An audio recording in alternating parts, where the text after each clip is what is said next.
Oke, Assalamualaikum warahmatullahi wabarakatuh. Alhamdulillahirrahmanirrahim. Kita panjatkan puji dan syukur kehadirat Allah Subhanahu wa Ta'ala. Pada kesempatan ini kembali kita berjumpa dalam rangka melanjutkan proses pembelajaran kita terkait dengan mata kuliah Manajemen Keuangan 2. Salam salawat senantiasa kita haturkan ke Nabi Muhammadin sallallahu alaihi wasallam dengan mengucapkan salawat Allahumma shalli ala sayyidina Muhammad wa ala alihi wasallam. Video kali ini untuk melanjutkan pembahasan satu topik yang kemarin kita bahas, yaitu dividen policy, di mana pertemuan pada video kemarin kita sudah menguraikan tentang konsep-konsep ataupun pengertian-pengertian dan makna daripada dividen, kemudian dividen policy. Nah, sebagaimana saya janjikan bahwa lanjutannya adalah kita melihat dari sisi hitungan-hitungan terhadap dividen itu sendiri, kemudian bagaimana komposisinya di dalam misalnya laporan keuangan. Nah, di sini saya akan membahas tentang aspek dalam kebijakan dividen. Dalam hal ini implementasinya dalam bentuk kuantitatif atau angka-angka, kuantitatif atau angka-angka. Nah, ada beberapa jenis dividen. Di sini akan kita bahas. Yang pertama adalah dividen saham atau stok dividen. Nah, dividen saham atau stok dividen ini judul besarnya adalah aspek dalam kebijakan dividen. Kemudian ada beberapa macam jenis dividen akan kita bahas. Yang pertama, dividen saham atau stok dividen. Ini lebih banyak kita buat dalam bentuk hitungan-hitungan, karena kemarin kita sudah paham pemahamannya, arti daripada kata dividen, kemudian polisi dividen atau kebijakan dividen. Contoh pertama, PT Abadi memiliki struktur modal sebagai berikut. Nah, misalnya dalam laporan keuangan PT Abadi ini ada struktur modal pada sisi pasifa, neracanya itu tergambarkan, atau dalam laporan keuangannya itu neracanya itu terutama pasifanya itu menggambarkan bahwa ada nilai saham biasa nilainya adalah 300.000 lembar dengan masing-masing nilainya adalah Rp1.000 per lembar saham. Nah, dengan demikian nilai sahamnya adalah 3 miliar. Kemudian dalam struktur modalnya itu ada kapital surplus atau pertambahan modal itu sebesar 1,5 miliar. Kemudian laba ditahan 7,5 miliar. Lalu modal sendiri adalah 12,5 miliar. 12,5 miliar. Nah, 12,5 miliar itu adalah akumulasi daripada surplus, kemudian lembar saham, kemudian ditambah dengan laba ditahan. 3 miliar tambah 1,5 miliar tambah 7,5 miliar sama dengan 12 miliar setengah itu. 12 miliar itu adalah modal sendiri yang terhitung dari beberapa komponen di atas, yaitu 3 miliar daripada saham, kemudian kapital surplus 1,5 miliar, kemudian laba ditahan 17,5 miliar. Oke. Kemudian perusahaan PT Abadi menentukan stok dividen sebesar 10%. Dan harga pasar untuk stok dividen itu adalah Rp4.000 per lembar saham. Nah, dengan demikian dia menentukan stok dividen ini maksudnya untuk satu periode akan datang, melihat komposisi dalam struktur modalnya itu, perpindahannya itu dengan penentuan stok dividen 10%, lalu kemudian harga per sahamnya adalah per pasar sahamnya 400.000 per lembar. 4 juta per lembar. Nah, ini dari data ini kemudian ada pertanyaan, bagaimanakah komposisi modal sendiri setelah stok dividen? Bagaimanakah komposisi modal sendiri setelah stok dividen? Menggunakan informasi struktur modal PT Abadi dengan asumsi stok dividen 10% dan harga pasar saham adalah 4.000. Ingat, kalau harga saham biasa adalah 1.000, sedangkan harga saham pasar yang diinginkan untuk periode akan datang adalah 4.000 per lembar saham. Untuk menjawabnya adalah sebagai berikut. Kita jawab. Ya. Jawaban. Stok dividen 10%. Nah, itu yang tadi itu. Stok dividen 10%. Maka ada tambahan saham sebesar 10% kali 3 juta lembar saham. 3 juta lembar saham. Nah, itu maksudnya 3 juta lembar saham ini bertambah 10% yang diinginkan. Berarti pertambahannya adalah 10% kali 3 juta lembar menjadi 300.000 lembar.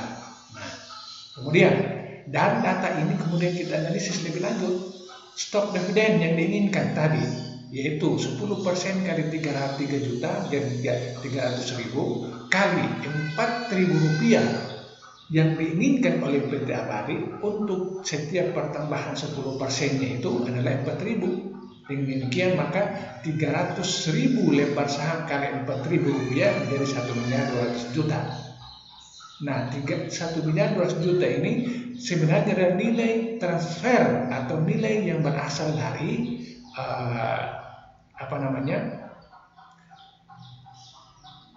laba ditahan. Nah, laba ditahan. Ini laba ditahan ini berasal dari laba ditahan. Jadi sebenarnya bukan ada angka yang bertambah dari mana begitu, tetapi sesungguhnya adalah hanya bentuk transferring saja, transfer. Kemudian 1.200 juta ini ditransfer dari laba ditahan ke saham biasa dan kapital surplus. Nah, itu toh. Jadi dari laba ditahan 7,5 miliar ini ditransfer 1.200 juta. Itu kenapa didapat angka demikian? Karena ini berdasarkan stok dividen yang ditentukan 10% tadi dikalikan dengan 3 juta lembar saham, lalu setiap lembarnya dikalikan dengan 4.000 lembar, 4.000 rupiah, dapatnya 1.200 juta. Ini nilai ini sesungguhnya diambil dari laba ditahan, ditransfer dari laba ditahan, kemudian dimasukkan ke dalam saham biasa dan kapital surplus, dimasukkan ke dalam saham biasa. Dari 1.200.000 ini sekian masuk di saham biasa dan sekian masuk ke dalam penambahan modal, surplus modal, kapital surplus. Nah, bagaimana pembagiannya? Tinggal kita bagi pada urutan berikut. Nilai nominal saham tidak berubah, itu yang ditambahkan ke dalam nilai saham yang tidak berubah atau tidak biasa yang tadi itu, yang nilainya 1.000 per lembar ini, itu sebesar 300.000 kali 1.000. Nah, 300.000 ini 300.000 yang berasal dari 10% dari 3 juta ini adalah 300.000 dikalikan dengan 1.000. 1.000 ini adalah nilai saham biasa di sini. Nah, nilai saham biasa di sini menjadi 300.000 kali 1.000 menjadi 300 juta. Ditransfer ke dalam modal saham biasa. Ditransfer ke dalam modal saham biasa. Posisinya di mana ini? Di sini, saham biasa. Ya, atau saham biasa. 1.000 kali 3.300.000 lembar sama dengan 3.300.000. Nah, di atas tadi kan hanya 3 juta. 3 miliar maksudnya. 3 miliar ini karena sudah ditambahkan nilai 300 juta ini, nilai 300 juta ini, maka dia naik. Atau sekaligus di sini saja nominalnya 1.000 rupiah per lembar saham dikalikan dengan 3.300.000 lembar saham. Nah, 3 juta saham biasanya, lalu ditambahkan dengan nilai transfernya 300 menjadi 3.300 menjadi 3.300.000 juta. Ini yang di sini 300 juta ditambahkan ke 3 miliar dan 3 juta. Lalu sisanya itu dapat dari mana? Nah, 1.200.000 itu dikurangi dari 300 juta menjadi 900 juta, dimasukkan dalam kapital surplus sehingga total modal sendiri tidak berubah. Nah, jangan dulu dilihat kapital jangan dulu dilihat modal sendiri tidak berubah, tetapi perhatikan dulu 900.000 yaitu dari 1.200.000 daripada stok dividen yang nilai ini. Dari sini 300 jutanya dimasukkan ke dalam saham biasa, 300 juta ini, kemudian sisanya yaitu 1.200.000 kurang 300 juta sama dengan 900 juta itu dimasukkan ke dalam capital surplus. Nah, di sini dalam capital surplus. Nah, di mana capital surplus ini tadinya adalah 1,5 miliar. Kita kembali melihat 1,5 miliar.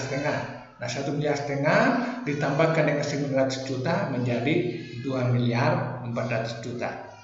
Nah, oke. Kemudian laba ditahan. Laba ditahan ini tadinya adalah 7,5 miliar ya, karena diambil dari sini untuk diposisikan ke dalam stok dividen sebesar 1,2 miliar tadi ya, dan nilainya sama dengan kenaikan 10% daripada saham itu dengan harga 4.000 per lembar saham itu sebenarnya berasal daripada laba ditahan. Laba ditahan yang tadinya adalah 7,5 miliar di sini, kemudian dikeluarkan 1,2 miliar, maka tersisa 6,3 miliar. Lalu turun. Nah, setelah stok dividen maka posisi modal sendiri PT Abadi adalah seperti begini. Nah, saya baca dulu di atas, sehingga total modal sendiri tidak berubah. Sehingga total modal sendiri tidak berubah yaitu 12 miliar. Nah, 12 miliar ini tidak berubah, sama persis seperti begini modal sendiri 12 miliar tidak berubah karena hanya ada perpindahan dari sini ke sini. Dari sini ke sini 2,4 miliar, kemudian dari sini berpindah ke sini 300 juta karena tadi ada stok dividen 10% kali 3 juta lembar saham dikalikan dengan 4.000 rupiah menjadi 300.000 dipindahkan ke sini, 300 juta dipindahkan ke sini, dipindahkan ke 3 miliar. Nah, posisinya adalah setelah stok dividen maka komposisi modal sendiri PT Abadi adalah saham biasa nominal itu 1.000 rupiah kali 3.300 lembar saham sama dengan 3 miliar 300.000. Kapital surplus dari 1,5 miliar naik menjadi 2,4 miliar. Kemudian laba ditahan dia dari 7,5 miliar berkurang 1,2 miliar menjadi 6,3 miliar. Nah, dengan demikian maka akumulasi untuk modal sendirinya masih tetap sama. Nah, ini. Oke, ini adalah satu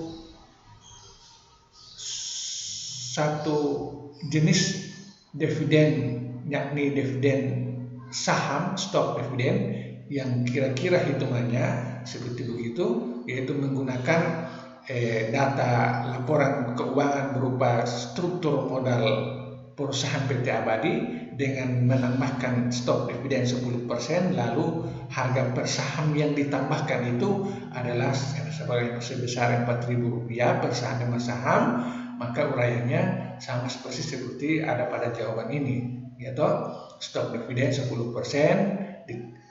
maka ada tambahan sebesar 10% kali 3 juta menjadi 300.000. Oke, uraian situ sampai ke bawah. Analisis stok dividen meningkatkan jumlah saham yang beredar sehingga laba per saham akan menurun secara proporsional. Jadi para pemegang saham mempunyai jumlah lembar saham yang bertambah tetapi mempunyai earning per share yang berkurang sehingga proporsi keuntungan totalnya tetap tidak berubah. Nah, itu begitu. Jadi dari uraian jawaban ini maka dapat dianalisis bahwa ternyata jumlah lembar saham itu bertambah untuk para pemegang sahamnya tapi nilainya tetap sama. Oke. Umumnya perusahaan memutuskan untuk membagikan stok dividen karena mereka memerlukan dana tersebut dan tidak ingin mengecewakan pemegang saham. Nah, dalam posisi seperti begini biasanya para manajer lebih ingin untuk membagikan dividen itu kepada para pemegang saham karena mereka menginginkan untuk keamanan keuangan mereka di tangan mereka untuk lebih kepada kebutuhan kesejahteraan para pemegang saham, sehingga para manajer dalam hal ini mereka tidak ingin mengecewakan para pemegang saham. Alangkah bagusnya dibagikan kepada para pemegang saham. Oke, kemudian yang berikut, pemecahan saham atau stock split. Nah, ini ada lagi model dividen dengan pendekatan pemecahan saham atau stock split. Nah, saya baca misalnya di sini ada PT Abadi menentukan stock split dari 1 menjadi 2 saham. Komposisi modal sendiri perusahaan adalah sebagai berikut. Saham biasa nominal Rp5.000 kali 600.000 lembar saham, itu sama dengan 3 miliar. Kemudian kapital surplus 1,5 miliar, kemudian laba ditahan 7,5 miliar, lalu modal sendiri 12,5 miliar. Oke.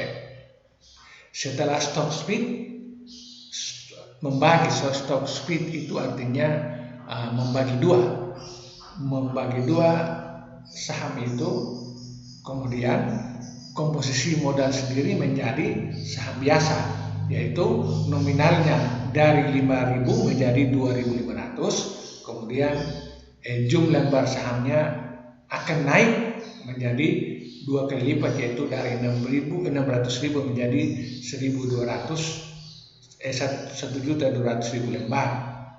Harganya tetap sama, yaitu 3 miliar. Kemudian kapital surplus 1,5 miliar, laba ditahan 7,5 miliar, kemudian modal sendiri 12. Ya, di sini bukan miliar tapi juta, 12 juta rupiah. Posisinya sama. Setelah dibagi, yang berubah di sini adalah jumlah lembar saham saja.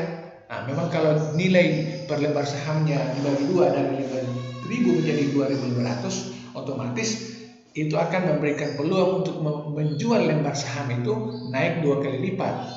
Ya, 2 kali lipat. Oke, itu adalah posisi pemecahan saham dalam rangka dividen policy. Kemudian analisisnya, setelah stock split, nilai nominal saham menjadi 1/2 kali 500.000 sama dengan 2.500 per lembar saham. Investor yang semula memiliki 100 lembar saham, setelah stock split, jumlah saham yang dimilikinya menjadi 2 kali 100 lembar menjadi 200 lembar. Meskipun total nilainya tidak mengalami perubahan, kekayaan investor tidak berubah sehingga tidak ada keuntungan ekonomis yang diperolehnya dari stock split. Nah, itu jadi dengan menggunakan model stock split tadi, sahamnya itu saja bertambah banyak tapi nilainya dibagi 2. Nah, dari 500 tadi, 5.000 tadi menjadi 2.500 per lembar saham. Posisi awalnya adalah 600.000 lembar saham, dia akan bertambah 2 kali lipat menjadi 12.000 lembar saham. Oke. Jadi ada persamaan antara stok dividen dan stok split. Nah, di sini antara stok dividen yang kita bahas pertama tadi dengan stok split dividen ada kesamaannya. Pertama, tidak ada pendistribusian kas dalam kedua bentuk itu. Dalam artian tidak ada pemberian nilai lebih per saham kepada para pemegang saham, nilainya sama. Kemudian mengakibatkan jumlah lembar saham yang beredar meningkat. Nah, dari sisi jumlah lembar saham itu akan meningkat jumlah lembar sahamnya. Kalau yang pertama tadi bertambah 10% lembar saham padahal sama nilainya, kalau yang kedua bertambah 1 kali lipat. Nah, dari 600.000 menjadi 12.000. 1.200 menjadi 1.200 lembar saham. Nah, nilainya tetap sama. Kemudian total modal sendiri atau net profit tidak berubah, tetapi hanya komposisinya saja yang berubah. Nah, komposisinya dalam struktur modal itu saja yang berubah. Laba ditahan dia berkurang, kembali menambah struktur kapital surplus dan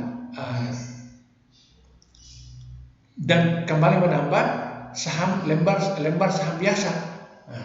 Jumlahnya tetap sama. Oke. Ini adalah kajian yang kedua terkait dengan pemecahan saham terkait dengan dividen. Oke. Kemudian yang berikut, pembelian kembali saham atau repurchase of stock. Ada model dividen dengan bentuk pembelian kembali saham. Saya baca.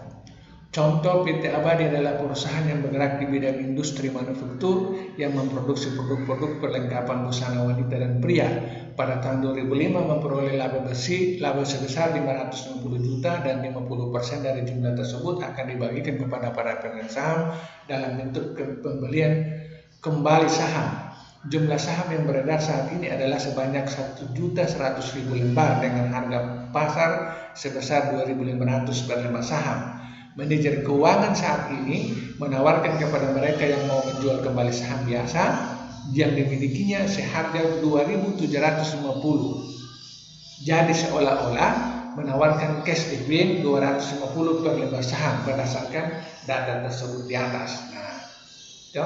Jadi dari cerita ini ada satu perusahaan, dia punya penghasilan 550 juta. Ya toh? Dari 50% itu dibagikan kembali kepada para pemegang saham, di mana saham yang dipegang itu sebesar 1.100.000 lembar saham yang dibagikan dengan nilai per lembarnya ada 2.500. 50% mau dibagikan kepada para pemegang saham yang jumlah sahamnya adalah 1.100.000 lembar saham. Setiap lembar saham nilainya adalah 2.500 per lembar saham. Ada kebijakan manajer keuangan untuk membeli kembali saham itu dengan nilai per lembar saham dari 2.500 naik jadi 2.750. Berarti ada selisih 250, seakan-akan ada penambahan nilai daripada ada cash dividend, ada pengembalian keuntungan sebesar 250 kepada para pemegang saham per lembar sahamnya. Itu ceritanya kayak begitu. Nah, pertanyaannya, carilah laba per saham dan price earning ratio sebelum kebijakan pembelian kembali saham. Kemudian setelah itu silakan cari lagi laba per saham setelah kebijakan pembelian kembali saham. Lalu yang ketiga adalah harga saham setelah kebijakan pembelian kembali saham dengan asumsi harga per earning ratio konstan. Oke, dari data di atas kita mencari 3 jawaban ini. Yang pertama, jawaban earning of tax itu after tax itu 550 juta. Nah, pendapatan laba besar, laba bersih, laba sebesar 550 juta. Payout ratio atau pembagian dividen 50%. 50% untuk jumlah tersebut akan dibagikan 50%. Kemudian outstanding share 1.100.000. Nah, saham yang beredar, nilai saham yang beredar itu 1.100.000 lembar data ini. Kemudian price saham 2.500 per lembar. Nah, nilai saham dari 1.100.000 ini yang sudah memang berlaku adalah 2.500 per lembar saham. Kemudian ada penawaran. Di sini ada penawaran dari manajer keuangan untuk membeli kembali saham itu sebesar 2.750. Nah, ini price treasury stock per lembar saham. Nah, ini data daripada cerita di atas. Kemudian untuk menjawab pertanyaan A, yaitu sebelum kebijakan pembelian saham. Nah, itu kita tinggal mengurang atau membaginya saja. EPS-nya 550 juta bagi EPS-nya, earning per share-nya didapat dari 550 juta bagi 1.100 lembar saham sama dengan 500 rupiah per lembar saham. Gitu, 500 lembar saham. Jadi pertanyaannya tadi, laba per saham rasa sebelum kebijakan pembelian kembali saham. Nah, itu jadi 550 juta bagi 1.100 lembar saham sama dengan Rp500 per lembar saham. Price-nya adalah per saham yaitu 2.500 bagi 500 sama dengan 5. Nah, berarti sebelum kebijakan pembelian saham EPS-nya adalah 5. EPS-nya adalah 5. Oke. Earning per share-nya adalah 5. Laba per share per saham dan PE rasio sebelum kebijakan pembelian adalah kembali adalah saham. Earning per share-nya adalah 5. Sebelum ada kebijakan pembelian saham, earning per share-nya itu sama dengan 5. Kemudian setelah kebijakan pembelian kembali saham, EAT-nya untuk treasury stock-nya adalah setengah kali 550 juta sama dengan 275 juta. Itu setengah. Earning after tax untuk penawaran kembali saham yaitu setengah kali 550 juta sama dengan 275 juta. Jumlah saham yang dapat ditarik kembali yaitu 250 juta per 2.750 sama dengan 100.000 lembar. Dengan demikian, earning per share adalah 550 juta bagi 1 juta sama dengan 550 per lembar saham. Nah, itu. Jadi setelah adanya kebijakan pembelian kembali saham, earning per share-nya itu adalah Rp550 per lembar saham. Dibandingkan dengan sebelumnya, EPS-nya adalah 5 per lembar saham, maka setelah ada kebijakan pembelian kembali saham, maka earning per share-nya naik dari 550 per lembar saham. Nah, itu luar biasa toh? Oke, pertanyaannya ketiga tadi, yaitu harga saham setelah kebijakan pembelian kembali saham dengan asumsi price per earning per share ratio itu konstan. Nah, itu berarti P saham, price harga saham, PR kali EPS yaitu 5 kali 550 sama dengan 2.750. Nah, sama toh? Berarti hasil akhirnya adalah harga saham yang P treasury stock-nya itu kalau setelah melalui proses perhitungan ternyata sama, yaitu 2.750 per lembar saham. Oke, saya kira ini bisa dapat dimengerti oleh adik-adik sekalian. Selanjutnya ada lagi pembahasan berikut, yaitu ukuran yang digunakan untuk menunjukkan besar dividen jika dikaitkan dengan saham, atau PT Abadi memiliki total saham beredar 57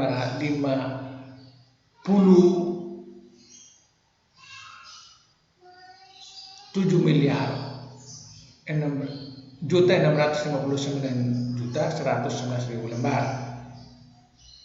Tahun 2001 dibagi dividen sebesar 6.342.502.760. Berapakah besarnya dividen per share? Nah, dividen per share.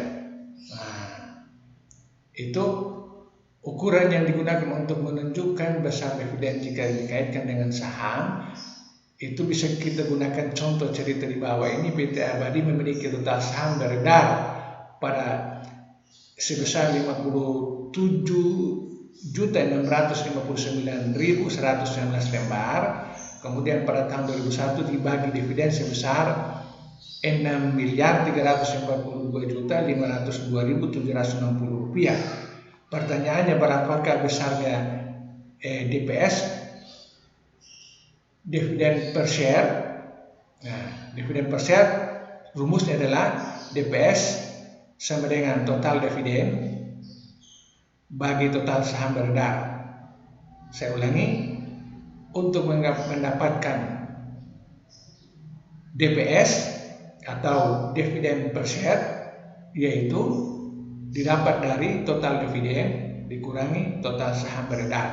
Nah, ini pembahasan tersendiri lagi terkait dengan dividen per lembar saham. Nah, dengan ukuran atau rumusnya adalah DPS sama dengan total dividen bagi total saham beredar. Nah, dengan contoh di atas, total dividennya adalah misalnya pada DPS pada tahun 2001 itu total dividennya adalah 6 miliar lebih. Nah, 6 miliar lebih bagi total saham beredar yaitu 57.000 lembar saham sama dengan Rp110 per lembar saham. Rp110 per lembar saham. Nah, ini. Jadi kalau menggunakan metode ini, DPS untuk mengetahui harga per lembar saham yaitu total dividen yang dibagi dengan total saham beredar, itu mendapatkan Rp110 per lembar saham. Oke.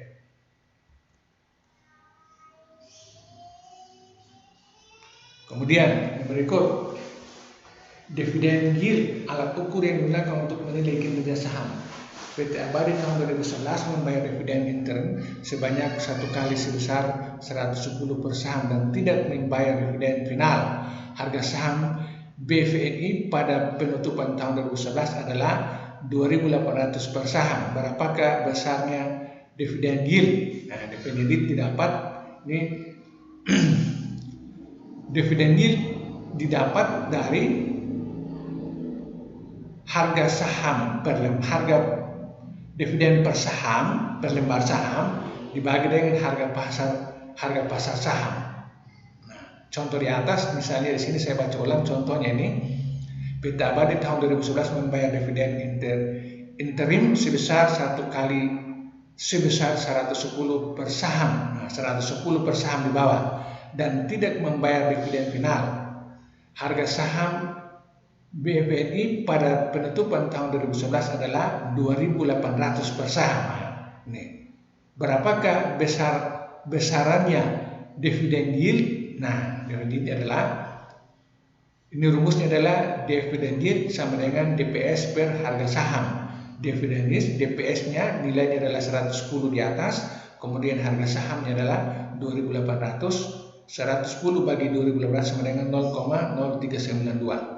Nah, dividen yieldnya. Oke. Semakin besar dividen yield, semakin menarik para pemegang sahamnya untuk membeli lembar saham yang beredar. Oke. Kemudian yang berikut, dividen payout ratio. PT Abadi dapat pada tahun 2000 membayar dividen sebesar 15 miliar 120 juta. Lembar bersih yang diperoleh, laba bersih yang diperoleh 92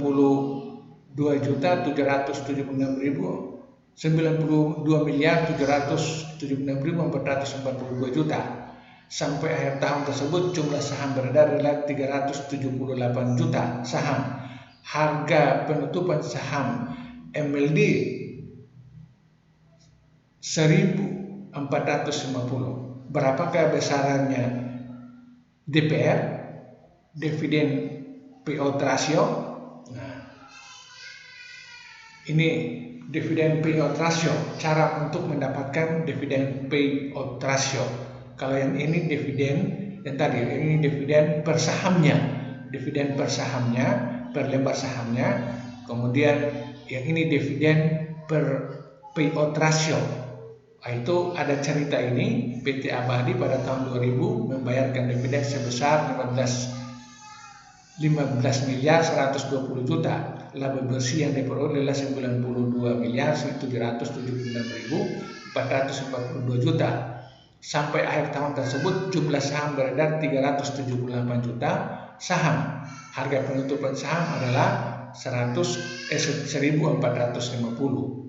Nah, berapakah besaran DPR-nya atau dividen payout-nya? Nah, DPR ini ada penjelasan. DPR adalah perbandingan antara dividen per share DPS dengan earning per share EPS. Nah, di DPR ini dapat dari DPS dibandingkan dengan EPS, atau ditulis tingkat DPR sama dengan DPS per EPS. Nah, di mana DPS ini dapat dari total dividen bagi total saham beredar, sementara EPS ini adalah earning after tax atau pendapatan sebelum tax dibagi total saham beredar. Atau ini rumus DPR itu dapat dari DPS bagi EPS. Nah, tulis singkatnya begitu. Di mana DPS itu adalah total dividen bagi saham beredar, sedangkan earning per share dapat dari pendapatan kotor bagi total saham beredar.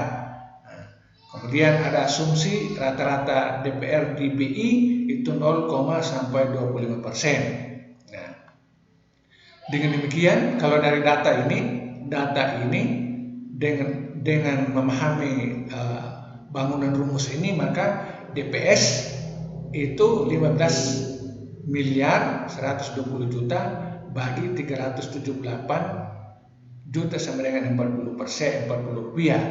Nah, di sini 15 juta ini bagi 1.400 bagi 378 juta. 378 juta. Nah, ini. Kemudian EPS-nya yaitu 92 miliar sekian dibagi 378 juta berarti 248. DPR-nya yaitu 40 dibagi 245 sama dengan 16,32%. Nah, itu 16,32%. Nah, itu untuk mendapatkan dividen payout ratio itu didapat dari DPS bagi EPS. DPS-nya sendiri adalah total dividen bagi total saham beredar, kemudian EPS adalah pendapatan kotor dibagi total saham beredar. Nah, okay. Ini berarti ada di bawah standar rata-rata DPR di BI, masih ada di bawah 25, paling tertinggi, batas maksimal 25. Oke. Ada beberapa penjelasan yang harus dimengerti lagi di sini terkait dengan tanggal-tanggal yang sangat krusial terkait dengan perhitungan dividen. Nah, tanggal yang perlu diperhatikan ada tanggal pengumuman atau declaration date, tanggal resmi pengumuman oleh emiten tentang bentuk, besar dan jadwal pembayaran dividen. Nah, itu jadi para pemegang saham itu harus memperhatikan tanggal pengumuman resmi terkait dengan bentuk, kemudian besar dan jadwal pembayaran dividen. Kemudian tanggal cum dividen atau cum dividen date, tanggal hari terakhir perdagangan saham yang masih meletak hak untuk mendapatkan dividen. Nah, tanggal-tanggal hari terakhir daripada periode akuntansi atau keuangan itu harus diperhatikan, jangan sampai melewati. Karena di situ masih ada hak, kalau lewat berarti tidak ada hak lagi. Nah, di bawah ini tanggal ex dividen atau ex dividen P, tanggal saat perdagangan saham sudah tidak lagi melekat hak untuk memperoleh dividen pembelian saham pada tanggal tersebut atau sesudahnya tidak berhak atas dividen. Nah, itu maksudnya setelah jatuh tempo selesai itu waktu pembagian dividennya, baru ada orang pemegang saham yang melakukan misalnya klaim dan seterusnya, itu berarti haknya sudah hilang. Oke, maka tanggal-tanggal ini harus diperhatikan. Setiap tanggal-tanggal ini tentunya terkait dengan periode keuangan atau akuntansi dari setiap perusahaan yang berlaku. Oke, kemudian tanggal pencatatan dalam daftar pemegang saham atau date of record, tanggal saat investasi harus terdaftar sebagai pemegang saham perusahaan sebagai sehingga berhak atas dividen. Pendaftaran sesuai tanggal tersebut tidak berhak atas dividen. Saya ulangi, tanggal pencatatan dalam daftar pemegang saham atau date of record, tanggal saat investor harus terdaftar sebagai pemegang saham perusahaan sehingga berhak atas dividen. Pendaftaran sesudah tanggal tersebut tidak berhak atas dividen, itu jelas. Kemudian tanggal pembayaran atau date of payment, tanggal pengambilan dividen. Itu setiap tanggal-tanggal terkait dengan aktivitas dividen itu, ya toh, Dividen itu tentunya yang paling utama adalah terkait dengan penutupan laporan keuangan dari sebuah perusahaan, kemudian ada pembagian dividen berdasarkan hitungan-hitungan seperti tadi. Itu harus diperhatikan tanggal pelaksanaannya oleh para pemegang saham atau emiten. Jadwal pembayaran dividen interim, dividen yang dibayarkan antara 1 tahun buku. Dividen yang dibayarkan antara 1 tahun penutupan buku dengan tahun buku berikutnya, antara satu tahun buku misalnya periode lalu dengan satu periode berikut.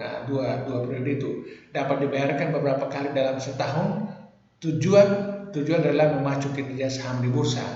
Jadi maksudnya ada kebijakan dividen, ada model pembayaran dividen itu bisa dilakukan berkali-kali dalam 1 tahun, satu periode akuntansi. Maksudnya untuk dapat memacu kinerja saham di bursa sehingga orang minat membeli saham itu semakin tinggi. Kemudian dividen final, yaitu dividen hasil pertimbangan setelah penutupan buku perseroan pada tahun sebelumnya yang dibayarkan pada tahun buku berikutnya. Itu maksudnya dividen yang dibayarkan jadwalnya sudah ditetapkan untuk satu periode akuntansi, satu penutupan buku yang dibayarkan setelah penutupan buku itu, maksudnya begitu. Itulah adalah penjelasan terkait dengan cara menghitung dividen dan dividen policy dalam pembelajaran kita. Mudah-mudahan dapat diikuti oleh adik-adik sekalian. Saya mengucapkan banyak terima kasih atas segala perhatiannya. Wabillahi taufiq wal hidayah.